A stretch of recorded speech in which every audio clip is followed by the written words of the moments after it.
Today is Friday. It is another week gone by, and I am so glad that you are here. I'm so glad that you have kept with it. This week we talked about tenacity, we talked about perseverance, we talked about moving through this, and today we're going to talk a little bit about mobility and flexibility. And you guys know what I mean by the mobility and flexibility, the movement, being flexible, because we're practicing that all the time now with our breathing.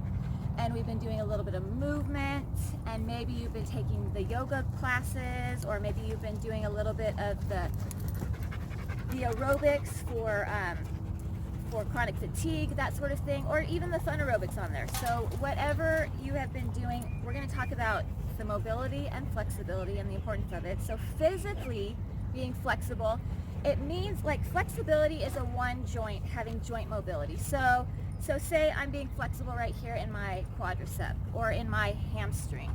So that is flexibility. Mobility is the freedom to move.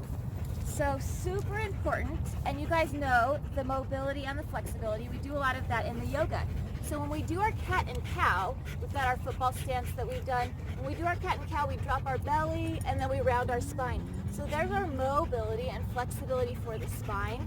So dropping that and rounding that, and then we do our neck mobility. So we drop one ear towards one shoulder and drop our chin to chest and other ear. So that's what I mean by mobility and flexibility. So let's go ahead and do a few of those for right now. Let's start off with our breathing. Let's go ahead and inhale and sweep our arms towards the sky. And exhale and press that air away. And inhale and lift. And exhale and press. And inhale and lift. And exhale and press. Good. Let's go ahead and do a little bit of a twist right here. Very nice. Good. All right, so we've got our twisting going on. And let's go ahead and take it to one side. So we'll twist over to one side and hold, and then twisting over to our other side and hold. And then twist again, hold, and twist again and hold. Good, let's bring it back to center. Let's take our chin. Imagine that we can take it all the way over shoulder, looking over, and then relax our shoulders down. And then let's take it to the other way, chin over shoulder, and relax those shoulders down. So while you're doing this, maybe becoming aware if there's any tension going on in your neck, shoulders, maybe the base of your skull, recognizing where you might be feeling tension today.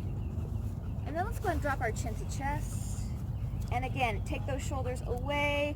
Like I like to say, like an elephant is standing on your shoulders. So shoulders are heavy, arms are heavy. And then lift that back up. Good, let's go ahead and take one arm across. Remember, we're not holding at the joint, we're holding at the forearm. So we've got that across.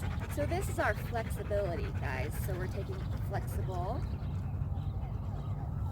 Good, let's inhale and sweep our arms up.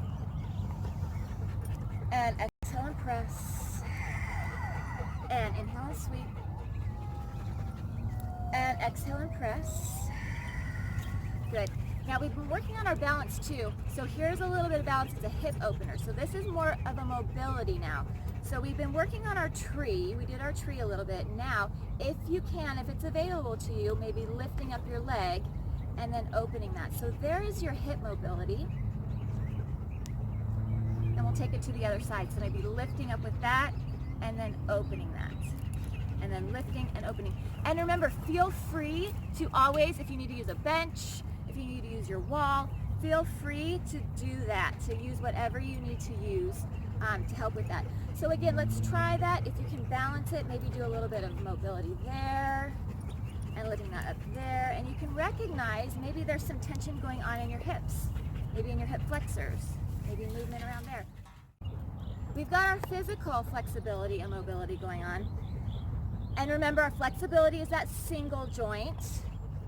And then our mobility is a lot of joints, our freedom of movement. So you may be, during this time, especially those of you that are processing through other trauma as well, you may be feeling anxiety, or even those of you that are not. This is new to everybody. Remember, we are all going through this. We are all processing this time. We are all processing being quarantined.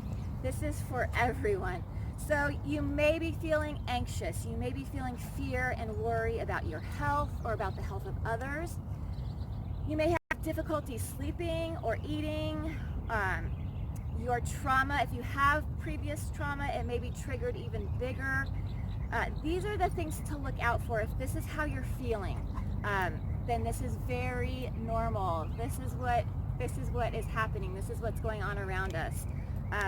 So we want to work on our mental flexibility and our mental mobility. So how do we mentally become flexible and mobile?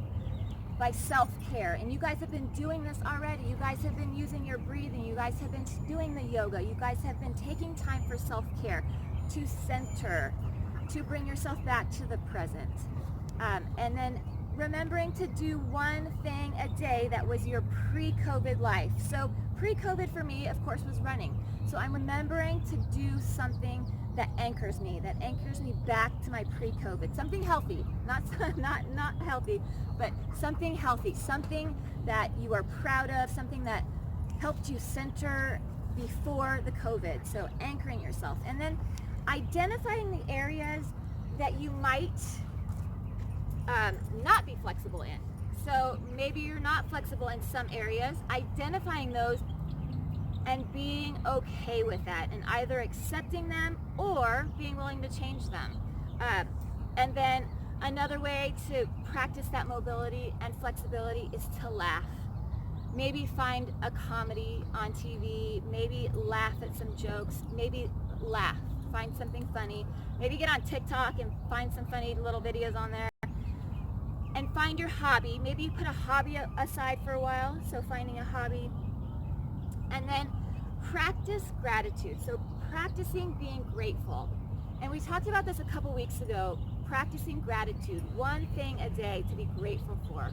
Like, I am super grateful that I get to come out here in this beautiful area and I get to run, and I get to run without a bazillion people around. So I'm grateful for that. I'm grateful that I live in a place where I can do this. And then remembering to, our biggest one, remembering to recognize what you can control and what you can't control. So what's going on around us in the big picture, we can't control. We can't control the virus. We can't control our leadership. We can't control any of that stuff, but what we can control is how we process it, how we respond, and how we help others, and how we process through that. The information, like, you can control the information that you're bringing in, and you can control how much information that you're bringing in. Remember, that's one of the things too, is be very, very mindful and kind to yourself in how much information you're taking in and what source. We talked about that a few weeks ago too, is to make sure that you are bringing in the information that is healthy for you and not too much of it. And then investigating the why. So being curious about your feelings, investigating the why am I feeling like this? Why are my muscles tense? Why am I so anxious? Why am I frustrated? Why am I so short with my children or my husband? Or why is this happening? So investigating that and being curious without shame. No shame, but investigating it, being curious, wondering why, and being okay with it. And then finally remembering that you are not alone. You guys, we are not alone in this at all. Everybody is processing through it in different ways, and you are trying to process through it in healthy ways, which is amazing and wonderful. Remember to find your physical mobility and flexibility, and find your mental mobility and flexibility. Remember that you are seen, that you are heard, you are important. Let's do a few more breaths before we leave, and then remembering on the channel you can do more breathing. There is a really good meditation that was on Tuesday or Thursday this week. You can do that. That's a wonderful breathing meditation. Or you can do some yoga. So let's inhale and sweep it up towards the sky. Inhale deep. And exhale and press it. And inhale and sweep this up. And exhale and press. And one more time, let's inhale and sweep this up towards the sky. Bring hands and bring them heart center. And you guys are amazing, you're awesome, and we will see you next time. Bye all. So I always take you guys on our walks with the dogs, with Jake and Shiloh and Zeke, but I never take you on my walk with Sammy. So Sammy's gonna be our walker today.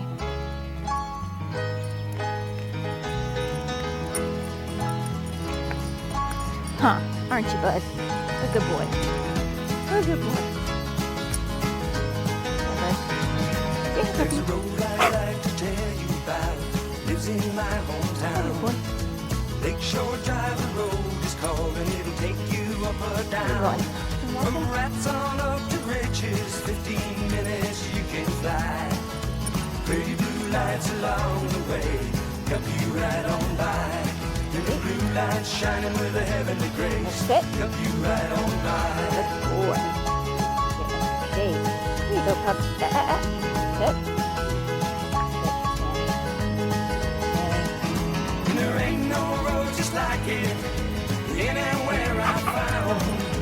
Running south on Lakeshore Drive, getting into town. Just slipping on by on LSD, riding that troubled bound.